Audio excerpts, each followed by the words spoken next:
দুনিয়াতে যত অদ্ভুত অদ্ভুত প্রশ্ন সব আপনি মুসা আলাইহিস সালামের মাথা থেকে পাবেন। বিভিন্ন বিষয়ে আল্লাহরে প্রশ্ন করতেন। সাইয়েদনা মুসা আলাইহিস সালাম আল্লাহরে বললেন, আল্লাহ আপনি আমার এমন একটা জিকির শিখাইয়া দেন যে জিকিরটার শব্দ আপনি আর আমি ছাড়া কেউ জানবে না।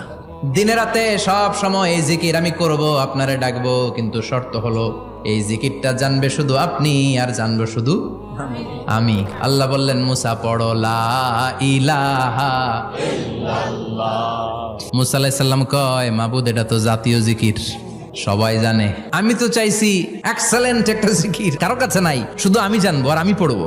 আল্লাহ বললেন, মুসা এই লা ইলাহাকে যদি এক পাল্লায় রেখে দাও, তাম বিশ্ব, 7 আকাশ 7 জমিনটারে তুলে যদি তুমি আরেক পাল্লায় রেখে দাও, লা রাজাহাত কাফাতু লা ইলাহা ইল্লাল্লাহ, মুহূর্তের মধ্যে লা ইলাহার পাল্লা ভারী হয়ে